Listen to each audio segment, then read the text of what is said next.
ಕರ್ತನ ಸನ್ನಿಧಾನದಲ್ಲಿ ಸಮರ್ಪಣವನ್ನು ನಾವು ಕರ್ತನ ಕರಗಳಿಗೆ ಸಮರ್ಪಿಸೋಣ. ಎರಡನೇ ದಿವಸದ ಉಪವಾಸ ಪ್ರಾರ್ಥನೆಯ ಎರಡನೇ ದಿವಸದಲ್ಲಿ ನಾವಿರೋದು. 21 ದಿವಸಗಳಲ್ಲಿ ಎರಡನೇ ದಿವಸದಲ್ಲಿ ಒಂದು ಅನೇಕ ಜನರಿಗೆ ದೇಹದಲ್ಲಿ ಸಮಸ್ಯೆಗಳ ರೀತಿಯಲ್ಲಿ ಆರಂಭವಾಗಿರಬಹುದು, ಆದ್ರೆ ಕರ್ತನಲ್ಲಿ ನಾವು ನಂಬಿಕಸ್ಥರಾಗಿರೋಣ. ಪ್ರಾರಂಭದಲ್ಲಿ ಅನೇಕ ಹೋರಾಟಗಳು ಇರ್ತಾರೆ, ಆದ್ರೆ ಹೋರಾಟವನ್ನು ಮೀರಿ ನಿಲ್ಲುವುದೇ ಒಬ್ಬ ದೇವ ಮಗನ ಒಂದು ಕ್ಷಮತೆ ಆಗಿದೆ. ಹಿಂದೆ ತಿರುಗಿ ಓಡುವ ಪ್ರಶ್ನೆ ಇಲ್ಲ. ಕರ್ತನು ನಮಗೆ ಆರೋಗ್ಯವನ್ನು ದಯಪಾಲಿಸುವುದಾಗಲಿ, ಕರ್ತನು ನಮಗೆ ಒಂದು ವಿಲ್ ಪವರ್ ಅನ್ನು ಕೊಡುವುದಾಗಲಿ, ಕರ್ತನು ನಮಗೆ ಒಂದು ಸ್ಥಿರ ಮನಸ್ಸನ್ನ ಕೊಡುವುದಾಗಲಿ, ದೃಢ ಮನಸ್ಸನ್ನ ಕೊಡುವುದಾಗಲಿ. ನಮ್ಮ ಮುಂದೆ ಏನೇ ಬಂದರೂ ಕೂಡ ನಾವು ಕರ್ತನಿಗೋಸ್ಕರ ನಿಲ್ಲುವ ಹಾಗೆ ಕರ್ತನ ನಮ್ಮನ್ನು ನಡೆಸುವುದಾಗಲಿ. ಹಲ್ಲೆಲೂಯಾ. ಕರ್ತನ ಪರಿಶುದ್ಧ ನಾಮಕ್ಕೆ ಸ್ತೋತ್ರವಾಗಲಿ. ನಾವು ಆಡುವಾಗ ಹೇಳಿದ್ವಿ, ಇನ್ನು ನಾವು ಅಳೋದಿಲ್ಲ ಅನ್ನೋ ರೀತಿಯಲ್ಲಿ. ಹಲ್ಲೆಲೂಯಾ. ಕರ್ತನು ನಮ್ಮನ್ನ ಅಳುವುದಕ್ಕೆ ಕರ್ತನಲ್ಲಿ ಕರೆದುಕೊಂಡು ಬಂದಿರಲಿಲ್ಲ, ಸಂತೋಷ ಪಡುವುದಕ್ಕೆ, ಉಲ್ಲಾಸ ಪಡುವುದಕ್ಕೆ ಕರೆತಂದಿದ್ದಾನೆ. ಹಲ್ಲೆಲೂಯಾ. ಆತನ ಹೇಳಿದ್ರೆ ನಾವು ಒಂದು ವೇಳೆ ಅಚ್ಚರು ಕೂಡ ನಮ್ಮ ಕಣ್ಣೀರುಗಳನ್ನ ಆತನ ಬುದ್ದಲಿಯಲ್ಲಿ ಶೇಖರಿಸಿಡುತ್ತಾನೆ. ಅದನ್ನ ನೋಡಿ ಆತನಿಗೆ ನೆನಪಾಗುತ್ತದೆ, ನನ್ನ ಮಕ್ಕಳಿಗೆ ನನ್ನ ಪ್ರಾರ್ಥನೆಗೆ ಉತ್ತರವನ್ನ ಕೊಡಬೇಕು. ಹಲ್ಲೆಲೂಯಾ. ಕರ್ತನ ಪರಿಶುದ್ಧ ನಾಮಕ್ಕೆ ಸ್ತೋತ್ರ. ಯಾಕೆಂದ್ರೆ ಅನೇಕ ಬಾರಿ ನಮಗೆ ಅಳುವಾಗ ಎಷ್ಟು ಕಣ್ಣೀರು ನಮ್ಮ ಕಣ್ಣಿಂದ ಹೋಗಿದೆ ಅಂತ ಅನ್ಕೊಂಡು ನಮಗೆ ಗೊತ್ತಿಲ್ಲ, ಆದ್ರೆ ಕರ್ತನು ಅದನ್ನ ಬುದ್ದಲಿಯಲ್ಲಿ ಶೇಖರಿಸು. ಯಾವ ಕ್ಷಣದಲ್ಲಿ, ಯಾವ ಸಂದರ್ಭದಲ್ಲಿ, ಎಲ್ಲಿ ನೀನು ಕಣ್ಣೀರನ್ನ ಸುರಿಸಿದೆಯೋ ಅದನ್ನ ಆತನ ನೆನಪಿನಲ್ಲಿ ಇಟ್ಟುಕೊಂಡಿದ್ದಾನೆ. ಹಲ್ಲೆಲೂಯಾ. ಅದನ್ನೆಲ್ಲವನ್ನ ಆತನ ಉತ್ತರ ಕೊಡಲು ಶಕ್ತನಾಗಿದ್ದಾನೆ. ಅದರ ಪರಿಶುದ್ಧ ನಾಮಕ್ಕೆ ಸ್ತೋತ್ರ. ಯಾಕಂದ್ರೆ ಅಬ್ರಹಾಮನ ಜೀವಿತದಲ್ಲಿ ನೋಡುವಾಗ ಆತನಿಗೆ ಸಂತಾನವಿಲ್ಲದಿರುವಂತಹ ಸಂದರ್ಭದಲ್ಲಿ ಆತನು ಅನೇಕ ಬಾರಿ ಕಣ್ಣೀರನ್ನು ಸುರಿಸಿ ಹತ್ತಿರಬಹುದು. ಅದನ್ನೆಲ್ಲವನ್ನ ದೇವರು ಗಮನಿಸಿದನು. ಒಂದು ದಿವಸ ಆತನ ಆಶೀರ್ವಾದ ದಿನ ಬರುವಾಗ ಅದನ್ನ ಕೊಟ್ಟನೆಂದು ನಾವು ನೋಡ್ತಾ ಇದ್ದೇವೆ. ಅದಕ್ಕೋಸ್ಕರವಾಗಿ ಕರ್ತನ ಸನ್ನಿಧಾನದಲ್ಲಿ ನಮ್ಮನ್ನ ನಾವು ತಗ್ಗಿಸಿಕೊಂಡವರಾಗಿ, ಕುಗ್ಗಿಸಿಕೊಂಡವರಾಗಿ ಕರ್ತನ ಸನ್ನಿಧಾನ ಪ್ರಾರ್ಥನೆ ಮಾಡುವವರು. ಯಾಕಂದ್ರೆ ಮನೆಯಲ್ಲಿ 21 ದಿವಸ ಉಪವಾಸವನ್ನ ಒಂದು ನೇಮಕ ಮಾಡೋದು, ಅಥವಾ ಅದಕ್ಕೆ ಒಂದು ಏನೋ ದೇವರ ಪ್ರೇರೇಪಣೆ ನಮಗೆ ದೊರೆಯುವುದು, ದೇವರ ಆಲೋಚನೆ ನಮಗೆ ದೊರೆಯುವುದು ಅನೇಕ ಬಾರಿ ಅದು ಅಸಾಧ್ಯವಾದ ವಿಚಾರ. ಯಾಕಂದ್ರೆ ಕೆಲವರೆಲ್ಲ ಮಾಡಿ ಸೋತು ಹೋಗಿರುವುದುಂಟು, ಅದು ಸರಿಯಾದ ರೀತಿಯಲ್ಲಿ ಮಾಡದೇ ಇಲ್ಲ. ಆದ್ರೆ ಸಭೆಯಲ್ಲಿ 21 ದಿವಸಗಳ ಉಪವಾಸವನ್ನು ನೇಮಿಸಿರುವಾಗ ಇದು ಸದಾವಕಾಶ ಪ್ರೇರೆ. ಹಲ್ಲೆಲೂಯಾ. ನಮ್ಮ ಪ್ರಾರ್ಥನೆಗಳಿಗೆ ಉತ್ತರವನ್ನು ಕಂಡುಕೊಳ್ಳಲು ಇರುವಂತಹ ಸದಾವಕಾಶ ಇದಾಗಿದೆ. ನಮ್ಮ ವಿರುದ್ಧವಾಗಿ ಹೋರಾಡುವಂತಹ ಸೈತಾನ ಶಕ್ತಿಗಳ ವಿರುದ್ಧವಾಗಿ ಹೋರಾಡುವುದಕ್ಕೆ ಇರುವಂತಹ ಸದಾವಕಾಶವಾಗಿದೆ. ನಮ್ಮ ವಿರುದ್ಧವಾಗಿ ನಿಂತಿರುವಂತಹ ಎಲ್ಲ ಶತ್ರುವಿನ ಕಾರ್ಯಗಳು ಲಯಗೊಳಿಸುವುದಕ್ಕೋಸ್ಕರವಾಗಿ ನಾವು ಯೇಸುವಿನ ನಾಮದಲ್ಲಿ ಲಯಗೊಳಿಸುವುದಕ್ಕೆ ಇರುವಂತಹ ಸದಾವಕಾಶ ಇದಾಗಿದೆ. ಹಲ್ಲೆಲೂಯಾ. ಇದು ಯಾವುದೇ ಒಂದು ಸಾಂಪ್ರದಾಯಿಕವಾಗಿ ಮಾಡುವಂತ ಉಪವಾಸ, ಸಾಂಪ್ರದಾಯದ ಉಪವಾಸವಲ್ಲ. ಇದು ಯಾವುದೇ ವೃಥ ಅಲ್ಲ.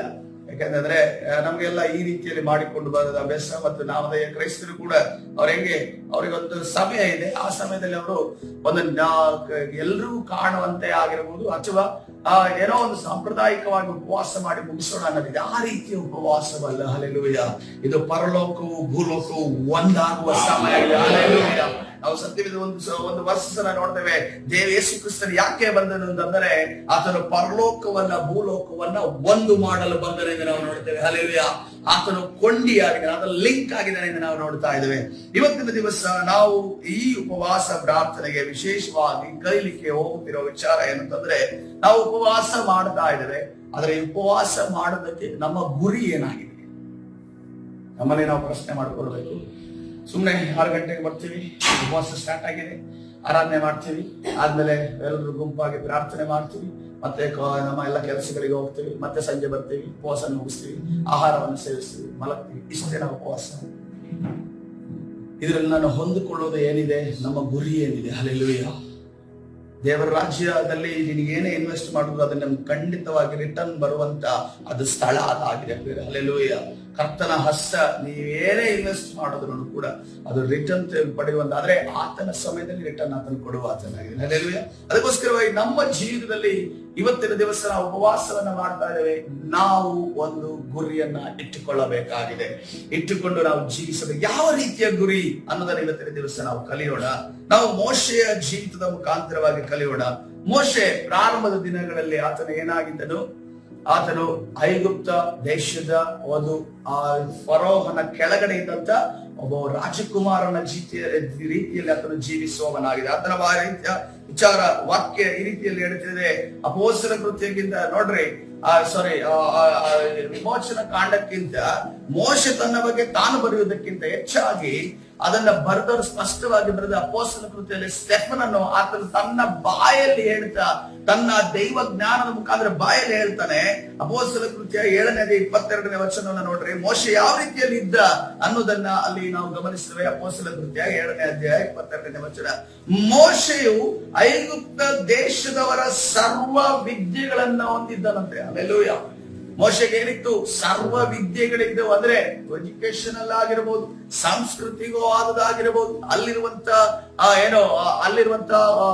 ಕಲ್ಚರ್ ಆಗಿರ್ಬೋದು, ಅಥವಾ ಅಲ್ಲಿರುವಂತ ಯುದ್ಧ ವಿದ್ಯೆಗಳಾಗಿರ್ಬೋದು, ಎಲ್ಲವನ್ನು ಕೂಡ ಪಾರಂಗತ ಮಾಡಿಕೊಂಡಂತ ಮೋಶೆ ಅಲ್ಲಿ ಐಗುಪ್ತ ದೇಶದಲ್ಲಿ ಇದ್ದಾನೆ ಎಂದು ನಾವು ನೋಡ್ತೇವೆ. ಆತನು ಯುದ್ಧ ವೀರನಾಗಿ ನಿಲ್ಲಬೇಕಾದ್ರೆ ನಾವು ಮಿಲಿಟರಿ ಪರ್ಸನ್ ಗಳನ್ನ ನಾವು ನೋಡ್ತೇವೆ. ಅವರು ಮಿಲಿಟರಿಯಲ್ಲಿ ಇರಬೇಕಾದ್ರೆ ಅವರು ಯಾವುದೇ ರೀತಿಯಲ್ಲಿ ಸಾಮಾನ್ಯವಾದ ಹೈಟ್ ಅಲ್ಲಿ ಇರೋದಿಲ್ಲ, ಅವರು ಎತ್ತರದಲ್ಲಿ ಇರುತ್ತಾರೆ. ಮತ್ತೆ ಅವರ ಬಾಡಿ ಫಿಸಿಕ್ ಎಲ್ಲ ನೋಡುವಾಗ ನಮ್ಗೆ ಅನಿಸ್ತದೆ, ಇವರು ಮಿಲಿಟರಿಗೆ ಸುಟೇಬಲ್ ಆಗಿರುವಂತಹ ವ್ಯಕ್ತಿ, ಇವರನ್ನ ಕರೆಕ್ಟ್ ಆಗಿ ಆರಿಸಿಕೊಂಡಿದ್ದಾರೆ ಅನ್ನೋದನ್ನ ಹೇಳ್ತೀವಿ. ಅದೇ ರೀತಿಯಲ್ಲಿ ಮೋಶೆ ಆತನು ಎತ್ತರಕ್ಕೆ ಇರುವಂತಹ ವ್ಯಕ್ತಿ ಆಗಿದ್ದನು. ಆತನು ಇನ್ನೊಂದು ವಾಕ್ಯ ಹೇಳ್ತಾ ಇದೆ, ಆತನು ಸೌಂದರ್ಯ ಉಳ್ಳವನಾಗಿದ್ದನು. ಮತ್ತು ಇಲ್ಲಿ ಹೇಳ್ತಾ ಇದೆ, ಸರ್ವ ವಿದ್ಯೆಗಳನ್ನ ಹೊಂದಿದ ಆತನು ಆಗಿದ್ದನು. ಮತ್ತು ಉಪದೇಶ ಮುಂದೆ ಸರ್ವ ವಿದ್ಯೆಗಳಲ್ಲಿ ಉಪದೇಶ ಹೊಂದಿ ಮಾತುಗಳಲ್ಲಿ ಆತನು ಎಕ್ಸ್ಪರ್ಟ್ ಇನ್ ಸ್ಪೀಕಿಂಗ್ ಎಂದು ನಾವು ನೋಡಿದ್ದೇವೆ. ಮಾತುಗಳಲ್ಲಿ ಆತನು ಎಕ್ಸ್ಪರ್ಟ್ ಆಗಿದ್ದನು. ಯಾಕಂತಂದ್ರೆ ಯಾವುದೇ ಒಬ್ಬ ಜ್ಞಾನಿ ಬಂದರು, ಯಾವುದೇ ಒಬ್ಬ ದೇಶದ ರಾಜ ಬಂದರು, ಯಾವುದೇ ಒಬ್ಬ ದೇಶದ ಬೇರೆ ರಾಯಭಾರಿಗಳು ಬಂದರು, ಅವರ ಜೊತೆ ಮಾತನಾಡುವಂತ ಮತ್ತು ರಾಜನ ಮುಂದೆ ಮಾತನಾಡುವಂತ ಮತ್ತು ನೂರಾರು ಜನರು ಬಂದು ನ್ಯಾಯಕ್ಕೆ ನಿಂತಾಗ ಅವರಿಗೆ ನ್ಯಾಯವನ್ನ ಕೊಡುವಂತ ಒಂದು ಜ್ಞಾನ ಉಳ್ಳವನಾಗಿದ್ದನು ಮೋಶೆ. ಮತ್ತು ಅದನ್ನಷ್ಟು ಮಾತ್ರವಲ್ಲದೆ ಅದನ್ನು ಸುಮ್ಮನೆ ಕೂತುಕೊಂಡು ತನ್ನ ಸರ್ವ ವಿದ್ಯೆಯನ್ನ ತೋರಿಸುತ್ತ ಅಥವಾ ಮಾತುಗಳ ನಡುವೆ ಕೂತುಕೊಂಡು ವ್ಯಕ್ತಿ ಆಗಿರಲಿಲ್ಲ, ಅದನ್ನು ಕಾರ್ಯವನ್ನ ಮಾಡುವ ಆತನ. ಯಾಕಂದ್ರೆ ಆ ಸಮಯದಲ್ಲಿ ಒಂದು ಪಟ್ಟಣ ಕಟ್ಟಲ್ಪಡ್ತಾ ಇತ್ತು, ಅದರ ರಮಸೀಸ್ ಎಂದು ನಾವು ನೋಡಿದೆ. ಆ ಪಟ್ಟಣ ಕಟ್ಟುವುದರ ಇಂಜಿನಿಯರಿಂಗ್ ಅಲ್ಲಿ ಮತ್ತು ಎಲ್ಲಾ ಒಂದು ವಿಚಾರದಲ್ಲಿ ಆತನ ಮುಂದಾಳತ್ವವನ್ನ ವಹಿಸಿದ್ದಾನೆಂದು ನಾವು ನೋಡ್ತಾ ಇದ್ದೀವಿ. ಆದ್ರೆ ಮೋಶೆಗೆ ತಾನು ಇಬ್ರಿಯನೆಂದು ಗೊತ್ತಿಲ್ಲ, ದೇವರ ಮಗನೆಂದು ಗೊತ್ತಿಲ್ಲ. ಆತನಿಗೆ ಮಿಷನ್ ಏನು? ನಾನು ಮುಂದೆ ಐಗುಪ್ತ ದೇಶದ ರಾಜನಾಗ್ಲಿಕ್ಕೆ ಹೋಗ್ತಾ ಇದ್ದೀನಿ, ಅದಕ್ಕೆ ಬೇಕಾದ ಕ್ವಾಲಿಟಿ ನನಗೇನು? ಸರ್ವ ವಿದ್ಯೆಗಳನ್ನ ನಾನು ಬಲ್ಲವನಾಗಿರಬೇಕು, ಮಾತುಗಳಲ್ಲಿ ನಾನು ಚೆನ್ನಾಗಿರಬೇಕು, ಕಾರ್ಯಗಳನ್ನ ಮಾಡಬೇಕು ಎನ್ನುವಂತ ಒಂದು ಮಿಷನ್ ಅನ್ನ ಆತನು ಹೊಂದಿದ್ದಾನೆ. ಲೋಕದಲ್ಲಿ ನಾನು ಪ್ರಸಿದ್ಧನಾಗಬೇಕು, ಲೋಕದಲ್ಲಿ ದೊಡ್ಡ. ಯಾಕಂದ್ರೆ ಆ ದಿನಮಾನ ಇವಾಗ ಅಮೆರಿಕ ಹೇಗಿದೆಯೋ, USA ಹೇಗಿದೆಯೋ, ಆ ದಿನಮಾನಲ್ಲಿ ಐಗುಪ್ತ ದೇಶ ಆಗಿತ್ತು. ಯಾಕಂದ್ರೆ ಅವ್ರದ್ದು ಈಗಲೂ ಕೂಡ ಈ ಫ್ಯಾರೋಗಳನ್ನ ಆ ಒಂದು ಐಗುಪ್ತ ದೇಶದಲ್ಲಿ ಆ ಒಂದು ಏನ್ ಹೇಳ್ತಾರೆ ಅದಕ್ಕೆ, ಪಿರಮಿಡ್ಗಳ ಒಳಗಡೆ ಅವರ ದೇಹವನ್ನ ಏನು ಆಗದಂತೆ ಶೇಖರಣೆ ಮಾಡೋದಕ್ಕೆ ಉಪಯೋಗಿಸುತ್ತಿದ್ದಂತ ಸುಗಂಧ ದ್ರವ್ಯದ ಆ ಒಂದು ಕಾಂಬಿನೇಷನ್ ಗಳನ್ನೆಲ್ಲ ತೆಗೆದುಕೊಂಡು ಅನೇಕ ವಿಚಾರಗಳನ್ನ ಕಲಿತಿರುವುದು. ಯಾಕಂದ್ರೆ ಈ ಮೋಶೆ ಬರೋದಕ್ಕಿಂತ ಮುಂಚೆ ಯೋಸೇಫನು ಅಲ್ಲಿದ್ದನು ಎಂದು ನಮಗೆ ಸಾಕ್ಷಿಗಳು ಸಿಗ್ತವೆ. ಅದಕ್ಕಿಂತ ಮುಂಚೆ ಹನೋಕನು ಅಲ್ಲೇ ಇದ್ದನು. ಆತ ಅನೇಕ ಕನ್ಸ್ಟ್ರಕ್ಷನ್ ಗಳನ್ನ ಅಲ್ಲಿ ಮಾಡಿದ್ದನು. ಮತ್ತು ಅದು ಸಕಲ ಜನರಿಗೆ, ಈಗಿನ ಜನರಿಗೆ ಅದು ಒಂದು ಬಹಳ ಒಂದು ಆಧಾರವಾಗಿದೆ. ಅದರಿಂದ ಅನೇಕ ಕಾರ್ಯಗಳನ್ನ ಆ ಒಂದು ರಿಸರ್ಚ್ ಅನ್ನ ತೆಗೆದುಕೊಂಡು ಈಗಲೂ ಕೂಡ ಅದನ್ನ ಉಪಯೋಗಿಸಿಕೊಂಡು ಅನೇಕ ಕಾರ್ಯಗಳನ್ನ ಮಾಡಿದೆ. ಆದ್ರೆ ಯೋಚನೆ ಮಾಡ್ರಿ, ಆದ್ರೆ ಹಾಗಾದ್ರೆ ಮೋಶೆ ಯಾವ ರೀತಿ ಬೆಳೀತಾ ಇದ್ದಾನೆ? ಆತನ ಮಿಷನ್ ಏನಿದೆ ಈ ಸಂದರ್ಭದಲ್ಲಿ? ನಾನು ಐಗುಪ್ತ ದೇಶದ ಬಲಿಷ್ಠ ರಾಜನಾಗಬೇಕು. ಯಾಕಂತಂದ್ರೆ ಇಲ್ಲಿ ಈತನು ತನ್ನ ಫರೋವನ ತಂಗಿಯ ಒಂದು ಸಾಕು ಮಗ ಇವನಾಗಿದ್ದಾನೆ. ಆದ್ರೆ ಫರೋವನಿಗೆ ಒಬ್ಬ ಮಗ ಇದ್ದ. ಈಗ ಆ ಮಗನ ವಿರುದ್ಧ ಪ್ರತಿಯಾಗಿ ಆತನ ಕಾಂಪಿಟೇಷನ್ ಅಲ್ಲಿ ನಿಂತು ರಾಜಕುಮಾರನಾಗಬೇಕಂದ್ರೆ, ಮಹಾರಾಜನಾಗಬೇಕಂದ್ರೆ ಆತನ ಜೊತೆ ಕಾಂಪಿಟೇಷನ್ ಅಲ್ಲಿ ನಿಂತು ನಾವು ಮಾಡಬೇಕಾಗಿದೆ. ಸೊ ಆತನ ಮಿಷನ್ ಏನಾಗಿದೆ? ತಾನು ರಾಜನಾಗಬೇಕು ಅನ್ನೋದನ್ನ ಮಿಷನ್ ಇತ್ತು. ಇವತ್ತಿನ ದಿವಸ ನಾವು ಉಪವಾಸ ಮಾಡುವ ನಮಗೆ ದೇವರ ಮುಂದೆ ನಾವು ಏನನ್ನ ಚರ್ಚಾ ಇದ್ದೀವಿ? ಯಾವ ಗುರಿಯನ್ನ ಇಡ್ತಾ ಇದ್ದೀವಿ? ಈ ಲೋಕದಲ್ಲಿ ಪ್ರಸಿದ್ಧರಾಗಬೇಕು ಎಂದು ಇಡ್ತಾ ಇದ್ದೀವ? ಈ ಲೋಕದಲ್ಲಿ ನಾವು ಅನೇಕ ಮನೆಗಳನ್ನ ಕಟ್ಟಬೇಕು, ಅನೇಕ ಈ ಲೋಕದ ವಿಜೃಂಭಣೆ ನಾವು ಅನುಭವಿಸಬೇಕು, ಅಥವಾ ನಮ್ಮನ್ನ ನಿಂದಿಸಿದವರ ಮುಂದೆ ನೀನು ನನ್ನನ್ನು ನಿಲ್ಲಿಸಬೇಕು ನಾವು ನನ್ನನ್ನು ಎದ್ದು ನಿಂತು ಬೀಗಬೇಕು ಅಂತ ಅನ್ಕೊಂಡು. ಯಾಕಂತಂದ್ರೆ ಅದೇ ಬೀಗುವಿಕೆಯ ಸ್ವಭಾವ ಇಲ್ಲಿ ಮೋಶೆಯನ್ನು ನಾವು ನೋಡ್ತಾ ಇದ್ದೀವಿ. ಒಂದು ದಿನಮಾನದಲ್ಲಿ ಮೋಶೆ ಹೇಳ್ತಾ ಇದ್ದಾನೆ ದೇವರ ಹತ್ರ, ನಾನು ಮಾತು ಬಲ್ಲವನಲ್ಲ ಎಂದು ಹೇಳ್ತಿದ್ದಾನೆ. ಇಲ್ಲೇ ಹೇಳ್ತಾ ಇದೆ ಅಂದ್ರೆ ಮಾತುಗಳಲ್ಲಿ ಎಕ್ಸ್ಪರ್ಟ್ ಆಗಿದ್ದಂತೆ. ಹಾಗಾದ್ರೆ ಯಾವ ಮಾತುಗಳ ಬಗ್ಗೆ ಮೋಶೆ ಮಾತಾಡ್ತಾ ಇದ್ದಾನೆ? ಆತನಿಗೆ ಈ ರಾಜತಾಂತ್ರಿಕ ವಿಚಾರಗಳನ್ನು ಮಾತನಾಡೋದಕ್ಕೆ ಅವನ ಎಕ್ಸ್ಪರ್ಟ್ ಆಗಿದ್ದನು, ಆದ್ರೆ ದೇವರ ಮುಂದೆ ಮಾತನಾಡೋದಕ್ಕೆ ಅದನ್ನ ಎಕ್ಸ್ಪರ್ಟ್ ಆಗಿರ್ಲಿಲ್ಲ ಪ್ರೇರೆ. ಹಲ್ಲೆಲೂಯಾ. ದೇವರ ಮುಂದೆ ಮಾತನಾಡೋದಕ್ಕೆ ಈ ಲೋಕದ ಜ್ಞಾನ ನಮಗೆ ಉಪಯೋಗವಾಗುವುದಿಲ್ಲ. ಯಾಕಂತಂದ್ರೆ ಅನೇಕ ಜನ ನಾನು ನೋಡಿದ್ದೀನಿ, ಸ್ಟಾರ್ಟಿಂಗ್ ಅಲ್ಲಿ ಯಾರೋ ಒಬ್ರು ಅವರು ತುಂಬಾ ವಿದ್ಯಾರ್ಹತೆ ಹೊಂದಿದವರು, ನಾಲೆಜ್ ಹೊಂದಿದವರು, ಆದ್ರೆ ಇಲ್ಲಿ ಬಂದು ಸತ್ಯವೇದ ಓದೋದಕ್ಕೆ ಅವರಿಗೆ ಆಗಲಿಲ್ಲ. ಅವರು ಸತ್ಯವೇದ ಓದುವಾಗ ತಡವರಿಸ್ತಾ ಇದ್ರು. ಅದೇ ರೀತಿಯಲ್ಲಿ ಇನ್ನೊಬ್ಬರ ಇನ್ಸ್ಟ್ರೂಮೆಂಟ್ ಬಾರಿಸೋದ್ರಲ್ಲಿ ಬಹಳ ಎಕ್ಸ್ಪರ್ಟ್, ಆದ್ರೆ ದೇವರ ಪ್ರಸನ್ನತೆ ಮಧ್ಯದಲ್ಲಿ ಇನ್ಸ್ಟ್ರೂಮೆಂಟ್ ಬಾರಿಸಬೇಕು ಹೋದಾಗ ಅವರ ಬೀಟ್ಗಳು, ಅವರ ಇದು ಆ ವಾದ್ಯಗಳ ಇದನ್ನು ಮಿಸ್ ಆಯ್ತು ಎಂದು ನಾವು ನೋಡ್ತೇವೆ. ಯಾಕಂದ್ರೆ ದೇವರ ಪ್ರಸನ್ನತೆಗೆ ಆ ಶಕ್ತಿ ಇದೆ ಪ್ರೇರೆ. ಹಲ್ಲೆಲೂಯಾ. ನಮಗೆ ಜ್ಞಾನ ಇಲ್ಲ, ನಾವು ಏನು ಜ್ಞಾನ ಪಡೆದವರಲ್ಲ, ಯಾವುದೇ ಯೂನಿವರ್ಸಿಟಿಯಿಂದ ಸರ್ಟಿಫಿಕೇಟ್ ತೆಗೆದುಕೊಂಡವಲ್ಲ, ಆದರೂ ಕೂಡ ಕರ್ತನ ಸನ್ನಿಧಾನ ನಾವು ಆರಾಧನೆ ಮಾಡ್ತೇವೆ, ಕರ್ತನ ವಿಚಾರವಾಗಿ ಮಾತನಾಡ್ತೇವೆ ಪ್ರೇರೆ. ಹಲ್ಲೆಲೂಯಾ. ಪರಿಶುದ್ಧ ನಾಮಕ್ಕೆ ಸ್ತೋತ್ರವಾಗಲಿ. ಇಲ್ಲಿ ನಾವು ನೋಡ್ತಾ ಇದ್ದೇವೆ, ಮೋಶೆ ಒಂದು ರಾಜನಾಗಿ ನಿಲ್ಲಬೇಕು ಅನ್ನುವಂತ ಮಿಷನ್ ಅನ್ನು ಹೊಂದಿದ್ದಾನೆ ಮತ್ತು ಆತನು ಬಹಳ ಕೋಪಿಷ್ಠನಾಗಿದ್ದಾನೆ ಎಂದು ನಾವು ನೋಡ್ತೇವೆ. ಬಹಳ ಕೋಪಿಷ್ಠ. ಯಾಕಂದ್ರೆ ಆತನ ಕೋಪದ ಪರಿಣಾಮ ಆತನು ಅಲ್ಲಿದ್ದಂತ ಐಗುಪ್ತ ದೇಶದಲ್ಲಿರುವ ಅವರು ಒಬ್ಬ ಸೈನಿಕ, ಅವರು ಒಬ್ಬ ಯುದ್ಧ ಮಾಡುವಂತ ವ್ಯಕ್ತಿ, ಅವನನ್ನ ಒಂದೇ ಏಟಿಗೆ ಸಾಯಿಸುವುದನ್ನು ನಾವು ಗಮನಿಸುತ್ತೇವೆ. ಹಾಗಾದ್ರೆ ಯೋಚನೆ ಮಾಡ್ರಿ, ಈ ಮೋಶೆ ಎಷ್ಟು ಯುದ್ಧ ಪರಿಣಿತನಾಗಿದ್ದ. ಆತನು ತನ್ನನ್ನ ಈಗ ನೋಡ್ರಿ, ಒಂದು ಗುರಿ ಇದ್ರೆ ಮಾತ್ರನೇ ನಾವು ಅದರಲ್ಲಿ ಎಕ್ಸ್ಪರ್ಟ್ ಆಗೋದಕ್ಕೆ ಸಾಧ್ಯ. ಈಗ ನನಗೆ ಇಂಜಿನಿಯರ್ ಆಗಬೇಕು ಅಂತಿದ್ರೆ ನಾನು ಇಂಜಿನಿಯರಿಂಗ್ ವಿಚಾರದಲ್ಲಿ ನಾನು ಸರಿಯಾಗಿ ಓದ್ತೇನೆ ಮತ್ತೆ ಅದರ ಜ್ಞಾನವನ್ನ ಪಡಿತೇನೆ. ಅದೇ ರೀತಿಯಲ್ಲಿ ಮೋಶೆ ನಾನು ಯುದ್ಧ ವೀರನಾಗಿ ಗಟ್ಟಿಯಾಗಿ ನಿಲ್ಲಬೇಕು, ನಾನು ಈ ಐಗುಪ್ತ ದೇಶವನ್ನ ಈಗಿನ ಮಟ್ಟ ಅಲ್ಲ ಇನ್ನೊಂದು ಮಟ್ಟಕ್ಕೆ ತೆಗೆದುಕೊಂಡು ಹೋಗಬೇಕು, ನಾನು ರಾಜನಾಗಿ ಜೀವಿಸಬೇಕು ಅಂತ ಅನ್ಕೊಂಡ ಆ ಸಮಯದಲ್ಲಿ ಅನಿಸಿಕೊಂಡಂತ ಮೋಶೆ, ಆ ಸಂದರ್ಭದಲ್ಲಿ ಅವನಿಗಿದ್ದಂತ ವಿಷನ್ ಏನಂತಂದ್ರೆ ನಾನು ರಾಜನಾಗಬೇಕು. ಅದೇ ರೀತಿಯಲ್ಲಿ ಈ ಒಂದು ಉಪವಾಸ ಪ್ರಾರ್ಥನೆಯಲ್ಲಿರುವಂತಹ ನಾವು ಯಾವ ಒಂದು ಗುರಿಯನ್ನು ಇಟ್ಕೊಂಡಿದ್ದೇವೆ? ಮೋಶೆಯ ರೀತಿಯಲ್ಲಿ ಪ್ರಸಿದ್ಧನಾಗಬೇಕಂತ ಇಟ್ಟಿದ್ದೀವ, ಅಥವಾ ನನ್ನ ಕುಟುಂಬ ಹಿಂಗಾಗಬೇಕು ಹಂಗಾಗಬೇಕು, ನನ್ನ ಮಕ್ಕಳು ಹಂಗಾಗಬೇಕು ಹಿಂಗಾಗಬೇಕು ಅಂತ ಅಂದುಕೊಂಡಿದ್ದೇವ? ಕರ್ತನ ಸನ್ನಿಧಾನದಲ್ಲಿ ನಮ್ಮನ್ನು ನಾವು ಪರೀಕ್ಷಿಸಿಕೊಳ್ಳೋಣ. ಮೋಶೆಯ ರೀತಿಯಲ್ಲಿ ನಾವು ಎತ್ತರಕ್ಕೆ ಬೆಳೆಯಬೇಕು ಅನ್ನುವ ರೀತಿಯಲ್ಲಿ ಇರದೆ ಕರ್ತನ ಸನ್ನಿಧಾನದಲ್ಲಿ ನಮ್ಮನ್ನ ತಗ್ಗಿಸಿಕೊಂಡವರಾಗಿ, ಕುಗ್ಗಿಸಿಕೊಂಡವರಾಗಿ, ಮಾನಸಾಂತರ ಹೊಂದುವವರಾಗಿ, ದೇವರೇ ನನ್ನ ತಪ್ಪುಗಳನ್ನು ಈ ಉಪವಾಸದ ಸಂದರ್ಭದಲ್ಲಿ ನನಗೆ ತಿಳಿಸಿಕೊಡು ಎನ್ನುವುದನ್ನ ಕೇಳುವವರಾಗಿ. ಎರಡನೇ ನೋಡುವಾಗ ಮೋಶೆಯ ಎರಡನೆಯ ಒಂದು ಘಟ್ಟ ನೋಡುವಾಗ ಆತನಿಗೆ ಗೊತ್ತಾಗ್ತದೆ, ನನ್ನ ಕೆಳಗಡೆ ಕೆಲಸ ಮಾಡುತ್ತಿರುವವರು ಇಸ್ರೇಲರು, ಆ ಜನರು ಅವರು ಇಬ್ರಿಯರಾಗಿದೆ, ದಾಸರಿಯಾಗಿದ್ದಾರೆ, ಅವರು ಇಬ್ರಿಯರಾಗಿದ್ದಾರೆ. ನಾನೀಗ ಇಬ್ರಿಯರ ಬಳಿಗೆ ಹೋಗಿ ನಾನು ಅವರಿಗೆ ಬಿಡುಗಡೆಯನ್ನ ಕೊಡಬೇಕು. ದೇವರು ತನ್ನನ್ನು ಆರಿಸಿಕೊಂಡಿದ್ದಾನೆ ಅನ್ನೋದನ್ನ ಆತನಿಗೆ ತಿಳಿತದೆ. ಆವಾಗ ಆತನ ಏನ್ ಡಿಸೈಡ್ ಮಾಡ್ತಾ ಇದ್ದಾನೆ? ತನ್ನ ಬಲ, ತನ್ನ ಸಾಮರ್ಥ್ಯವನ್ನು ಉಪಯೋಗಿಸಿ ವಾಕ್ಯವನ್ನು ಓದಿಕೊಳ್ಳಲು ವಿಮೋಚನ ಕಾಂಡ 2ನೇ ಅಧ್ಯಾಯ 11ನೇ ವಚನ ಅಲ್ಲಿ ನಾವು ನೋಡ್ತಾ ಇದ್ದೇವೆ. ಕೆಳಗಡೆ ನೋಡುವಾಗ, ಮೋಶೆ ದೊಡ್ಡವನಾದ ಮೇಲೆ ಸ್ವಜನರ ಬಳಿಗೆ ಹೋಗಿ ಅವರ ಬಿಟ್ಟಿ ಕೆಲಸಗಳನ್ನು ನೋಡುತ್ತಿದ್ದನು. ಒಂದು ದಿವಸ ಅವನು ತನ್ನ ಜನರಾದ ಇಬ್ರಿಯರೊಳಗೆ ಒಬ್ಬನನ್ನು ಐಗುಪ್ತನನ್ನು ಹೊಡೆಯುವುದನ್ನು ಕಂಡು ಮೋಶೆ ಹತ್ತಿತ್ತ ನೋಡಿ ಯಾರೂ ಇಲ್ಲವೆಂದು ತಿಳಿದು ಆ ಐಗುಪ್ತನನ್ನು ಹೊಡೆದು ಹಾಕಿ ಅವನ ಶವವನ್ನು ಮರಳಿನಲ್ಲಿ ಮುಚ್ಚಿಟ್ಟನು. ಹೌದು, ದೇವರು ಮೋಶೆಯನ್ನ ಒಂದು ಐಗುಪ್ತ ದೇಶದ ಇಸ್ರೇಲರಿಂದ ಬಿಡುಗಡೆ ಮಾಡೋದಕ್ಕೆ ಆರಿಸಿಲ್ಲ, ಆದ್ರೆ ಆ ಸಮಯ ಆಗಿರಲಿಲ್ಲ, ಅದು ಸಮಯ ಆಗಿರಲಿಲ್ಲ. ಆದ್ರೆ ಆತನಿಗೆ ಈ ವಿಷಯ ತಿಳಿದಾಗ ಆತನ ಏನ್ ಮಾಡ್ತಾ ಇದ್ದಾನೆ? ತನ್ನ ಬಲವನ್ನ ಪ್ರಯೋಗಿಸ್ತಾ ಇದ್ದಾನೆ. ತನ್ನ ಬಲದಿಂದ ನಾನು ಐಗುಪ್ತ ದೇಶದ ಸೈನಿಕರನ್ನು ಆತನ ಯಾವ ರೀತಿ ಸ್ಟ್ರಾಟಜಿ ಮಾಡಿರೋದಂದ್ರೆ, ಒಬ್ಬ ಸೈನಿಕರು, ಒಬ್ಬ ಯುದ್ಧ ವೀರರು ಯಾವ ರೀತಿಯಲ್ಲಿ ನಾನೊಬ್ಬ ರಾಜನಾಗಿದ್ದೇನೆ, ನನಗೆ ಯುದ್ಧ ವಿದ್ಯೆ ಗೊತ್ತು, ನನಗೆ ಜನರನ್ನ ಮ್ಯಾನೇಜ್ ಮಾಡೋದು ಗೊತ್ತು, ನನಗೆ ಸಕಲ ವಿದ್ಯೆಗಳು ಬರ್ತವೆ. ಈಗ ನಾನು ಏನ್ ಮಾಡ್ತೇನೆ? ಒಂದು ಸೈನ್ಯವನ್ನ ಇದ್ರ ಒಳಗಡೆ ಕಟ್ಟಿ ನಾನು ಇವರ ವಿರುದ್ಧವಾಗಿ ಯುದ್ಧ ಮಾಡ್ತೇನೆ. ಯುದ್ಧದಲ್ಲಿ ಜಯ ಹೊಂದಿ ಈ ರಾಜ್ಯವನ್ನು ನಾನು ಆಕರ್ಷಿಸಿ ನನ್ನ ಒಬ್ಬೊಬ್ಬರ ಇಸ್ರೇಲಿನ ಸಹೋದರರನ್ನ ಮಂತ್ರಿಗಳನ್ನಾಗಿಯೂ ಒಬ್ಬೊಬ್ಬರನ್ನು ನಾನು ನಿಲ್ಲಿಸ್ತೇನೆ, ಕೂರಿಸ್ತೇನೆ ಅನ್ನುವ ರೀತಿಯಲ್ಲಿ ಆಲೋಚನೆ ಅವನಲ್ಲಿ ಇರಬಹುದು. ಆದ್ರೆ ದೇವರು ಕರೆಯುವಂತ ಸಮಯ ಅದಾಗಿರಲಿಲ್ಲ. ಹಲ್ಲೆಲೂಯಾ. ಕರ್ತನ ಆತನು ತಾನೇ ಅಂದುಕೊಂಡು ಏನು ಮುಂದೆ ಆಗ್ತಾ ಇದ್ದಾನೆ, ನಾನು ಬಿಡುಗಡೆ ನಾಯಕನಾಗಬೇಕು, ನಾನು ಬಿಡುಗಡೆ ನಾಯಕನಾಗಿ ನಿಲ್ಲಬೇಕು. ಅದಕ್ಕೋಸ್ಕರವಾಗಿ ಅದನ್ನು ತನ್ನನ್ನು ಏನ್ ಪ್ರೂವ್ ಮಾಡ್ತಾ ಇದ್ದಾನೆ, ಇಸ್ರೇಲರ ಮಧ್ಯದಲ್ಲಿ, ದಾಸರ ಮಧ್ಯದಲ್ಲಿ, ಈ ಐಗುಪ್ತ ದೇಶವನ್ನ ನಾನು ಕೊಂದು ಬಿಟ್ರೆ, ನಾನು ಇವರನ್ನ ಹಿಂಸೆ ಪಡಿಸುವವರನ್ನ ಸಾಯಿಸಿಬಿಟ್ರೆ ಇವರಿಗೆಲ್ಲ ಗೊತ್ತಾಗುತ್ತೆ ಇವರು ನಮ್ಮ ಪಕ್ಷದಲ್ಲಿದ್ದಾನೆ. ಆವಾಗ ಜನರೆಲ್ಲರೂ ನನಗೆ ಜೈಕಾರ ಮಾಡ್ತಾರೆ, ನಾನು ಗಟ್ಟಿಯಾಗಿ ನಿಂತು ಒಂದು ರಾಜ್ಯವನ್ನ ಇಲ್ಲೇ ಸ್ಥಾಪಿಸಿ ಫರೋನ ವಿರುದ್ಧವಾಗಿ ಹೋರಾಡಬಹುದು ಅಂತ ಅನ್ಕೊಂಡು ತನ್ನ ಸ್ವಂತ ಆಲೋಚನೆಯನ್ನು ಮಾಡ್ತಾ ಇದ್ದಾನೆ.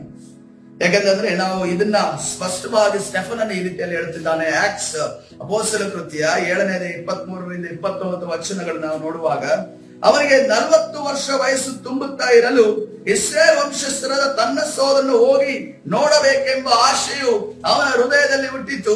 ಅವರಲ್ಲಿ ಒಬ್ಬನಿಗೆ ಅನ್ಯಾಯವಾಗುವುದನ್ನು ಅವನು ನೋಡಿ ಅವನಿಗೆ ಆಶ್ರಯ ಕೊಟ್ಟು ಪೀಡಿಸುವ ಐಗುಪ್ತನನ್ನು ಹೊಡೆದು ಹಾಕಿ ಮುಯ್ಯಿಗೆ ಮುಯ್ಯಿ ತೀರಿಸಿದನು. ದೇವರು ತನ್ನ ಕೈಯಿಂದ ಬಿಡುಗಡೆಯನ್ನು ಉಂಟು ಮಾಡುತ್ತಾನೆಂಬುದು ತನ್ನ ಸಹೋದರಿಗೆ ತಿಳಿದು ಬರುವುದೆಂದು ಭಾವಿಸಿದನು. ಆದರೆ ಅವರು ಹಾಗೆ ತಿಳಿದುಕೊಳ್ಳಲಿಲ್ಲ. ಹಲ್ಲೆಲೂಯಾ. ಕರ್ತನ ಪರಿಶುದ್ಧ ನಾಮಕ್ಕೆ ನಮ್ಮ ಸ್ವಂತ ಆಲೋಚನೆಯ ಪ್ರಕಾರವಾಗಿ ಇವತ್ತಿನ ದಿವಸ ಮೋಶೆ ರೀತಿಯಲ್ಲಿ ಉಪವಾಸ ಮಾಡ್ತಾ ಇದ್ದೇವೆ. ನಮ್ಮ ಬಲ, ನಮ್ಮ ಮನಸ್ಸಿನ ಆಲೋಚನೆ ಪ್ರಕಾರವಾಗಿ ಯಾವುದೋ ಪ್ರೇಯರ್ ರಿಕ್ವೆಸ್ಟ್ ಅನ್ನ ನಾವು ಕರ್ತನ ಚಿತ್ತ ಇದೆಯೋ ಇಲ್ಲವೋ ಅಂತ ಅನ್ಕೊಂಡು ನಾವು ಅದನ್ನ ಇಟ್ಕೊಂಡು ದೇವರ ಹತ್ರ ಗುದ್ದಾಡ್ತಾ ಇದ್ದೇವೆ.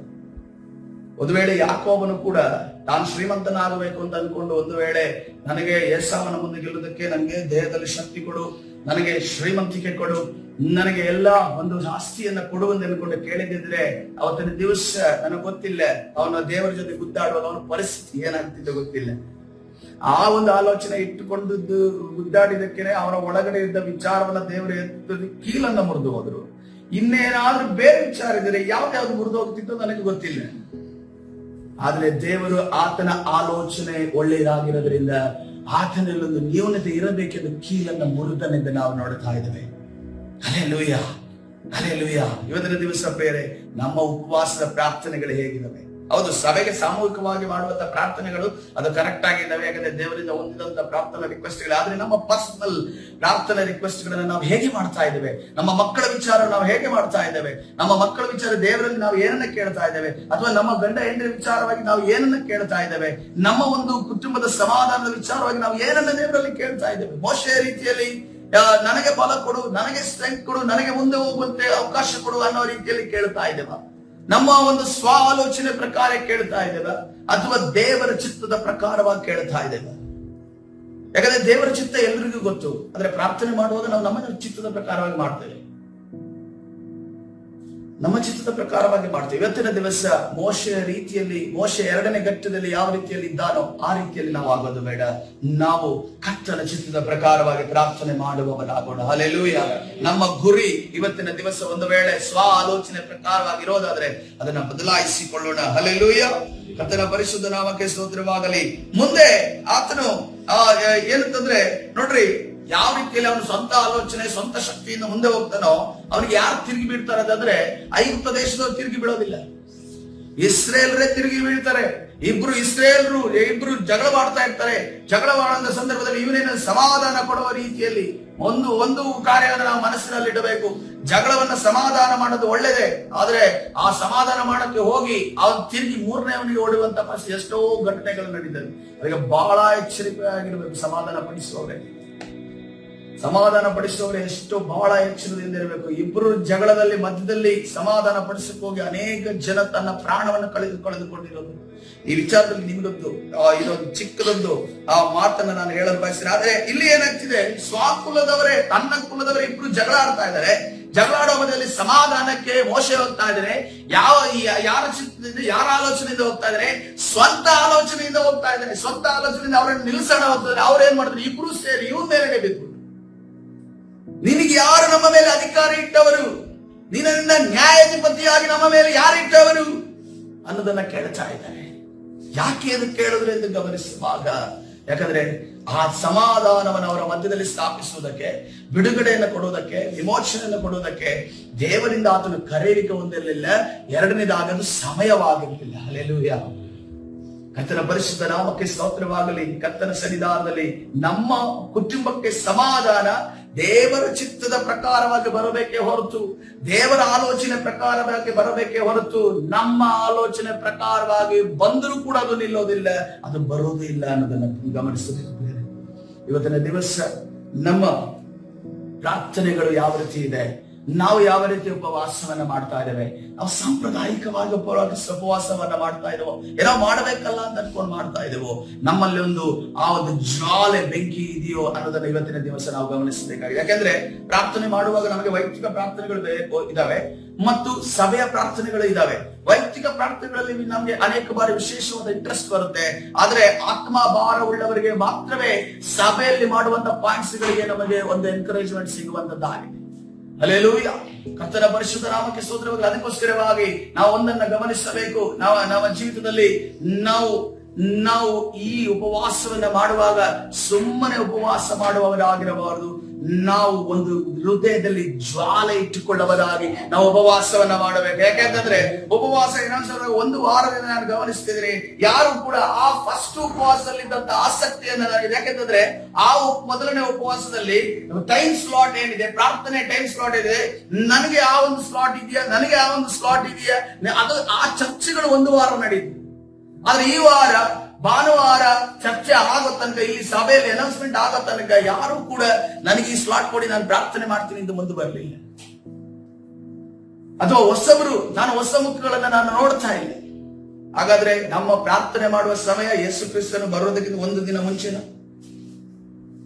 ಮಧ್ಯಾಕಾಶ ಬರುವಂತ ಸಮಯದಲ್ಲಿ ಯೇಸುವೇ ಕ್ಷಮಿಸು ಅಂತ ಅನ್ಕೊಂಡು ಕೇಳ್ಕೊಂಡು ಹೋಗ್ಬಿಡೋಣ ಅಂತ ಅನ್ಕೊಂಡು, ಎಲ್ರಿಗೂ ಕೂಡ ಕಳ್ಳನ ಕೃಪೆ ಸಿಗೋದಿಲ್ಲ ಪ್ರಿಯರೇ. ಹಲ್ಲೆಲೂಯಾ. ಎಲ್ರಿಗೂ ಕಳ್ಳನ ಕೃಪೆ ಸಿಗೋದಿಲ್ಲ. ಅದಕ್ಕೋಸ್ಕರವಾಗಿ ಕರ್ತನ ಸನ್ನಿಧಾನದಲ್ಲಿ ನಮ್ಮನ್ನ ನಾವು ಕರ್ತನ ಕರಗಳಿಗೆ ಒಪ್ಪಿಸೋಣ. ನಮ್ಮ ಆಸಕ್ತಿ ಕಡಿಮೆ ಆಗದಿರಲಿ. ಯಾಕಂದ್ರೆ ದೇವರ ರಾಜ್ಯವು ಹತ್ತಿರವಾದಾಗ ನಮ್ಮ ಆಸಕ್ತಿ ಕಡಿಮೆ ಆಗೋದಿಲ್ಲ, ಇನ್ನು ಡಬಲ್ ಟ್ರಿಪಲ್ ಆಗಬೇಕು. ಹಲ್ಲೆಲೂಯಾ. ನಾವು ಇನ್ನೂ ಕೂಡ ಬೆಂಕಿಯ ರೀತಿಯಲ್ಲಿ ಉರಿಬೇಕು ಪ್ರಿಯರೇ. ಹಲ್ಲೆಲೂಯಾ. ಯಾಕಂದ್ರೆ ಸೈತಾನನು ಪ್ರಬಲವಾಗಿ ಜನರನ್ನ ನರಕಕ್ಕೆ ಎಳೆಯೋದಕ್ಕೋಸ್ಕರ ಆತನು ಪ್ರಬಲವಾಗುವಾಗ ನಾವು ಎಚ್ಚರ ತಪ್ಪಿ ಕೂತರೆ ನಮ್ಮ ಕೆಳಗಡೆ ಇರುವಂತ ಚೇರನ್ನ ಅವನು ಕಿತ್ತುಕೊಂಡು ಅವನು ಕೂರುವವನಾಗಿದ್ದಾನೆ. ನಾವು ನೋಡಿ, ಕೆಲವು ಸರಿ ನಾವು ಫಂಕ್ಷನ್ಗಳು ಹೋಗ್ತಾ ಇರ್ತಾರೆ, ಚೇರಲ್ಲಿ ಕೂರೋಣ ಅಂತ ಅನ್ಕೊಂಡು ಹೋಗುವಾಗ ಇನ್ನೊಬ್ರು ಆ ಚೇರಿಗೆ ವಂಚಾಕೊಂಡು ಕೂತಿರ್ತಾರೆ. ಆ ಸಮಯದಲ್ಲಿ ನಾವೇನಾದ್ರೂ ಸ್ವಲ್ಪ ಲೇಟ್ ಮಾಡಿದ್ರೆ ಅವನ್ ಚೇರ್ ತಗೊಂಡು ಕೂತ್ಕೊಳ್ತಾನೆ. ಅದೇ ರೀತಿಯಲ್ಲಿ ಸೈತಾನನು ಅದೇ ಕಾರ್ಯವನ್ನ ಮಾಡುವ. ಇವತ್ತಿನ ದಿವಸ ನೀವು ಉಪವಾಸ ಪ್ರಾರ್ಥನೆಗೆ ಬರುವಾಗ ಕರ್ತನ ಸನ್ನಿಧಾನದಲ್ಲಿ ಒಂದು ಬೆಂಕಿ ಉಳ್ಳವರಾಗಿದ್ದಾರೆ. ಹಲ್ಲೆಲೂಯಾ. ನಾವು ನೋಡ್ತಾ ಇದ್ದೀವಿ, ಇವತ್ತಿನ ದಿವಸ ನಾನು ಹೇಳುವಂತ ಮಾತನ್ನ ಕೇಳಿ ನಿಮ್ಮ ಹೃದಯದಲ್ಲಿ ಊದಿತಾರೆ. ಯಾಕಂದ್ರೆ ಯೇಸು ಕ್ರಿಸ್ತನು ಎಮ್ಮಾವು ಹೋಗುವಂತ 2 ಶಿಷ್ಯರ ಜೊತೆ ನಡೆದುಕೊಂಡು ಹೋಗ್ತಾ ಇದ್ರೆ ಯೇಸು ಕ್ರಿಸ್ತನ ಮಾತನ್ನ ಹೇಳಿ ಹೃದಯ ಉರಿಯೋದಕ್ಕೆ ಸ್ಟಾರ್ಟ್ ಆಯ್ತಂತೆ. ಹೃದಯ ಉರಿಯೋದಕ್ಕೆ ಸ್ಟಾರ್ಟ್. ಇವತ್ತಿನ ದಿವಸ ನೀವು ಉರಿತಾ ಇದೆಯಾ? ಆ ದೇವರಿಗೋಸ್ಕರ ಅದು ಉರಿದಾಗಲಿ. ಹಲ್ಲೆಲೂಯಾ. ದೇವರಿಗೋಸ್ಕರ ಉರಿದಾಗಲಿ. ಈ ಸಮಯದಲ್ಲಿ ಇವತ್ತಿನ ದಿವಸ ಉಪವಾಸ ಪ್ರಾರ್ಥನೆ ನೀವು ಮೊಣಕಾಲೂರಿ ಪ್ರಾರ್ಥನೆ ಮಾಡುವಾಗ ಇಲ್ಲೊಂದು ಭೂಕಂಪ ಉಂಟಾಗಬೇಕು. ಹಲ್ಲೆಲೂಯಾ. ಸೈತಾನ ಲೋಕದ ಶಕ್ತಿಗಳು ಕಾದಲಬೇಕು. ಪಾತಾಳ ಲೋಕದ ಶಕ್ತಿಗಳು, ದುರಾತ್ಮನ ಕಾರ್ಯಗಳು ಲಯವಾಗಬೇಕು. ನಾವು ಮಾಡುವಂತ ಪ್ರಾರ್ಥನೆ, ನಾವು ಮಾಡುವಂತ ವಿಜ್ಞಾಪನೆ ಕರ್ತನು ಮಾಡೇ ಮಾಡುತ್ತಾನೆ ಎನ್ನುವಂತ 100% ನಂಬಿಕೆಯಿಂದ ನಾವು ಮಾಡಬೇಕಾಗಿದೆ. ನಾವು ಕರ್ತನ ಸನ್ನಿಧಾನದಲ್ಲಿ ಯಾವುದೇ ರೀತಿ ಸೋತು ಹೋಗುವ ಪ್ರಶ್ನೆ ಇಲ್ಲ, ಕುಗ್ಗಿ ಹೋಗುವ ಪ್ರಶ್ನೆ ಇಲ್ಲ, ಆಸಕ್ತಿ ಕಳೆದುಕೊಳ್ಳುವಂತ ಪ್ರಶ್ನೆ ಇಲ್ಲ. ನಾನು 2ನೇ ಪಾಯಿಂಟ್ ಈಗ ಮುಗಿಸ್ತೇನೆ. ನನ್ನ ಸಂದೇಶವನ್ನು ನಾನು ಮುಗಿಸ್ತಾ ಇದ್ದೇನೆ. ಇದು ಒಂದು ಉಪವಾಸದ ಸಂದೇಶ ಆಗಿದೆ ಪ್ರಿಯರೇ. ಇವತ್ತಿನ ದಿವಸ ನಾವು ನಮ್ಮ ಜ್ಞಾನದಿಂದ ಅಲ್ಲ, ನಮಗಿರುವಂತಹ ವಾಕ್ಚಾತುರ್ಯದಿಂದ ಅಲ್ಲ, ನಮಗಿರುವಂತಹ ಬಲದಿಂದ ಅಲ್ಲ, ನಮ್ಮ ಸ್ವಂತ ಆಲೋಚನೆಯಿಂದ ಅಲ್ಲ, ದೇವರ ಮೇಲೆ ದೇವರ ಗುರಿಯನ್ನು ಹೊಂದಿಕೊಂಡು ನಾವು ಉಪವಾಸ ಮಾಡುವಾಗ ಪ್ರಾರ್ಥನೆ ಮಾಡಿಕೊಳ್ಳೋಣ. ಪರಿಶುದ್ಧನಾದ ದೇವರ ನಾಮಕ್ಕೆ ಸ್ತೋತ್ರವಾಗಲಿ. ಈ ಒಂದು ಕರ್ತನೆ ಬೆಳಗಿನ ಜಾವದಲ್ಲಿ ಕರ್ತನೆ ಉಪವಾಸ ಪ್ರಾರ್ಥನೆಯಲ್ಲಿ ಪ್ರಾರಂಭ ಮಾಡಿರೋ ನಿನ್ನ ಮಕ್ಕಳ ನಿನ್ನ ಕರಗಳಿಗೆ ಒಪ್ಪಿಸ್ತಾನೆ ಸಪ್ಪ. ಕರ್ತನೆ ಇವರಲ್ಲಿ ಸ್ವಾಮಿ ಕರ್ತನೆ ಯೇಸು ಕ್ರಿಸ್ತನ ಎಮ್ಮಾವು ಪಟ್ಟಣದಲ್ಲಿ ನಡೆದುಕೊಂಡು ಹೋಗುವ 2 ಶಿಷ್ಯರುತ್ತ ಮಾತಾಡುತ್ತಾ ಅವರ ಹೃದಯದಲ್ಲಿ ಕರ್ತನೆ ಒಂದು ಜ್ವಾಲೆ ರೀತಿಯಲ್ಲಿ ನಾವು ನೋಡ್ತಾ ಇದ್ದೇವೆ. ಅದೇ ರೀತಿಯಲ್ಲಿ ಕರ್ತನೆ ಇಲ್ಲಿ ಕುಳಿತವರು ಕರ್ತನೆ ಲೈವ್ ಅಲ್ಲಿ ನೋಡಿದವರು, ಯೂಟ್ಯೂಬ್ ಅಲ್ಲಿ ಕರ್ತನೆ ವ್ಯೂವರ್ಸ್ ಆಗಿರಬಹುದು, ಕರ್ತನೆ ಅವರ ಹೃದಯದಲ್ಲಿ ಜ್ವಾಲೆ ಉರಿದಾಗಲಿ ಸ್ವಾಮಿ. ಕರ್ತನೆ ನಮ್ಮ ಚಿತ್ತದ ಪ್ರಕಾರವಾಗಿ ಅಲ್ಲ, ಕರ್ತನೆ ನಮ್ಮ ಈ ಲೋಕದಲ್ಲಿ ಜೀವನ ಮಾಡುವುದಕ್ಕೆ ಪ್ರಸಿದ್ಧತೆಯನ್ನು ಹೊಂದುವುದಕ್ಕೆ ಅಲ್ಲ ಸ್ವಾಮಿ. ಕರ್ತನೆ ನಮ್ಮ ಹೊಟ್ಟೆ ಬಟ್ಟೆಗೋಸ್ಕರ ಅಲ್ಲ ಕರ್ತನೆ, ನಿನ್ನ ರಾಜ್ಯಕ್ಕೋಸ್ಕರ ಉಪವಾಸ ಮಾಡುವಾಗ, ನಿನ್ನ ರಾಜ್ಯವನ್ನ ಕಟ್ಟುವುದಕ್ಕೋಸ್ಕರ ಉಪವಾಸ ಮಾಡುವಾಗ ಒಬ್ಬೊಬ್ಬರನ್ನು ನಡೆಸುವೆ ಯೇಸುವೆ. ಕರ್ತನೆ, ಎಲ್ಲಾ ಸ್ವಂತ ಆಲೋಚನೆಗಳನ್ನ, ಎಲ್ಲಾ ಲೋಕದ ಆಲೋಚನೆಗಳನ್ನ, ಎಲ್ಲಾ ಸೈತಾನನ ಕಾರ್ಯಗಳನ್ನ, ಎಲ್ಲಾ ನಿರಾಸಕ್ತಿಗಳನ್ನ, ಎಲ್ಲ ನಿರ್ಲಕ್ಷ್ಯಗಳನ್ನ, ಎಲ್ಲ ಸೋಂಬೇರಿತನಗಳನ್ನ ನಜರೇತಿನ ಯೇಸುವಿನ ನಾಮದಲ್ಲಿ ಬಂಧಿಸಿ ಮುರಿದಾಡ್ತಾ ಇದ್ದೇವೆ. ಅಂದರೆ ಪರಿಶುದ್ಧನಾದ ದೇವರೇ, ನಿನ್ನ ನಾಮಕ್ಕೆ ಸ್ತೋತ್ರವಾಗಲಿ. ನೀನು ದೊಡ್ಡ ಕಾರ್ಯವನ್ನ ಕರ್ತನೆ ನಮ್ಮೆಲ್ಲರ ಜೀವಿತದಲ್ಲಿ ಮಾಡೋದಕ್ಕಾಗಿ ಸ್ತೋತ್ರ. ಆಶೀರ್ವದಿಸು, ಬಲಪಡಿಸು. ಕರ್ತನಾದ ಯೇಸು ಸ್ವಾಮಿ ಹೆಸರಲ್ಲಿ ಪ್ರಾರ್ಥಿಸಿ ಹೊಂದಿಕೊಳ್ತೇನೆ, ಜೀವವುಳ್ಳ ತಂದೆಯೇ, ಆಮೆನ್.